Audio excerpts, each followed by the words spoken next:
Welcome to Drive Through on US Modernist Radio. Between our regular podcasts, Drive Through has you meet interesting people, hear about great houses, and discover the rich history of modernist architecture, all in about 10 minutes, with your host, the man Dwell magazine called the Lorax of Modern Houses, George Smart. Hi, I'm George Smart with US Modernist Radio, and today we are poolside in sunny, beautiful Palm Springs, California for Modernism Week, the annual fun festival of design and parties and furniture and you name it about mid-century modern, it is here. They also have a series of wonderful lectures. One of those lectures was delivered by Annalisa Capurro from Australia, and she is a design educator with a design center in Enmore. She's also the owner of a fabulous 1957 Russell Jack house. And she spoke here at the Modernism Week conference about the iconic Sydney Opera House in Sydney, Australia. The wonderful building that we've all seen from afar, but few of us have had a chance to go visit. That is exactly right, George.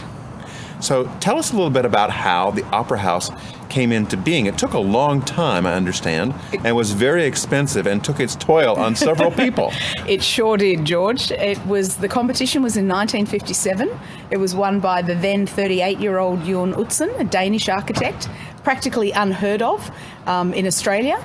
And anyway, he won the competition. They had estimated that the building would cost $3.5 million and take 5 years to build. In the end, it took 16 years to build, and it cost $102 million. Because basically, nobody had ever built a building like that in the world. And that's really why it's so iconic, because it was just so extraordinary that nobody had any idea how to do it. And even Jon Utzon had no idea how to do it when he actually first designed it. So it's an amazing story, filled with tragedy and politics and corruption, and it was, fabulous. Well, we'll get to the politics and corruption in a moment, but most people, I understand, don't know that the Opera House is not just an opera house. It's a series of buildings in a complex. Tell us about those. That's right. Jon Utzon's idea was to have, the brief called for a major hall that was going to have symphony and opera, and then a minor hall that was going to have drama. But what he did, and it was so special, is he put these two halls together next to each other on the peninsula, because it's a very narrow peninsula, instead of behind each other. As a consequence, they get the views, but he's also got a little tiny pavilion where there's a restaurant. So now, actually, the large pavilion is solely for symphony, and that was part of the politics and the corruption, is that the Australian government changed the brief in 1966 once Utzon had left the country, because there was a bit of pressure from the ABC, because they were pushing for symphonies and not operas. So even though it's called the Opera House, the major hall is only for symphony, meaning that it's the audience is in the round, so you can't stage operas. So even though it's our major opera house, we cannot to this day stage major operas like Aida or Verdi. We have to put them on the harbour because we don't have all the staging gear to do it. Because now the minor hall, which was meant for drama, which has really, really sort of short, narrow wings and not enough staging equipment, that's where we put the opera in and the ballet. And I mean, they're just horrible stories of ballerinas that run off and smash into the walls and hurt themselves. You know, the orchestra pit's way too small.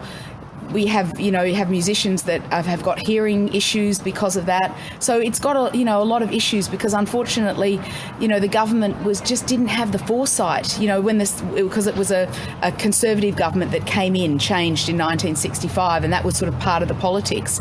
And they didn't have the vision for what this building could be. So unfortunately, losing Utzon, and he never did the interiors, we now have a building that, is somewhat compromised, unfortunately. But but besides obviously, opera that goes on there, ballet, drama, they also have, an Utzon lecture series where we have, major speakers. I've heard people like Stephen Hawking, like Alain de Botton, people like that come and speak. And concerts all the time. Oh yeah, and we have, a jazz, we have every single thing you could sort of think of, contemporary dance. Plus now they've put the theatre actually into the podium, which was never meant to be there. And there's actually, a drama theatre there as well. But we do have one interior that is designed by Utzon, totally designed by him, because the new government that came in 1999, they actually contacted Utzon because the building needed work. You know, as we all know in preservation, after 30, 40 years, buildings start to deteriorate. And then the question, you know, the interesting question is when you've got an iconic building with somewhat compromised areas, when you actually have to do work to maintain them, the big philosophical question is, do you maintain the work that wasn't meant to be there anyway, or do you take it out and put new work in? So all of these questions came up, and of course nobody had the answer. So thank God, you know, the government of New South Wales decided to go back to Utzon. So in 1999, the government went back there, and, you know, he graciously agreed to become part of writing what's called a 250-year conservation plan. So unfortunately, he died in 2008, and he could never come back to Sydney. He was too frail, even in 1999. So he never saw the building, but at least we had his input from 99 to 2008, and he's been, you know, he worked on this plan. So now we have a plan for what to do to the building, and part of that plan was to redo the interiors of the smallest room in the upper house, which is now called the Utzon Room. And it seats only, you know, 210 people, where the major hall, we're talking, you know, 2,697. So it's only a small hall, but it is all him. He has this beautiful tapestry that he designed. You know, it's the ceiling exposes all of the concrete ribs, which was his original design intent in the other halls. So, you know, we're left with that, which is just fabulous. The Opera House is one of those buildings, like others of its kind in airports, that was chartered in the late 50s or early 60s to make an impact on the world.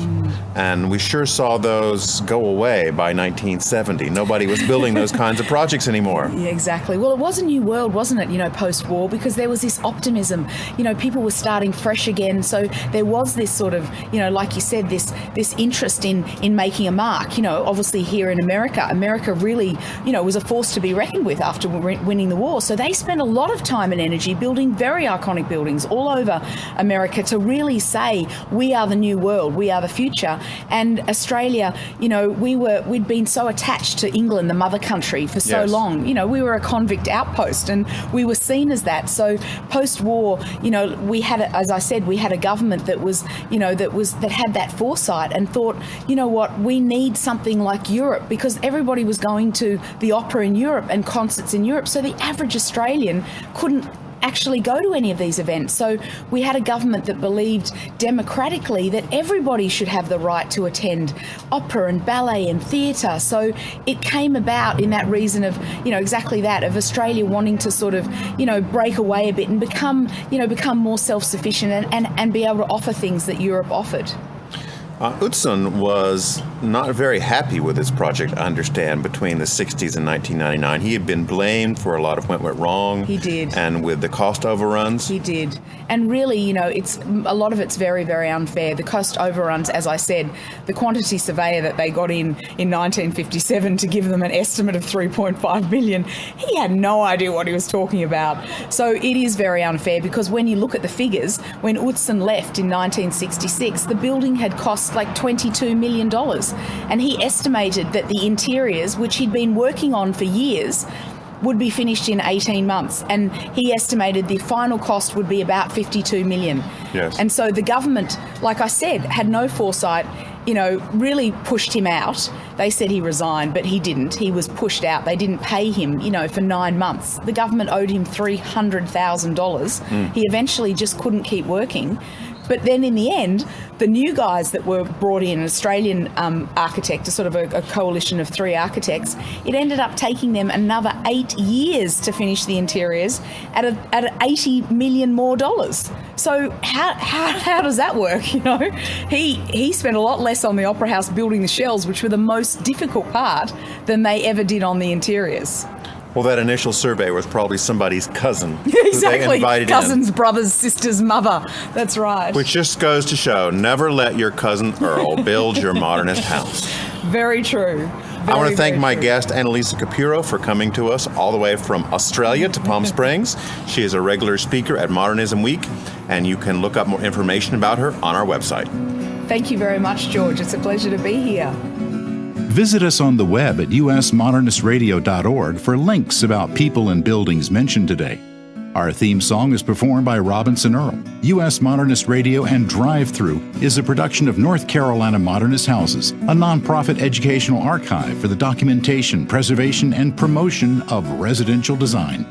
I'm Tom Guild. Thanks for listening to Drive Through from US Modernist Radio.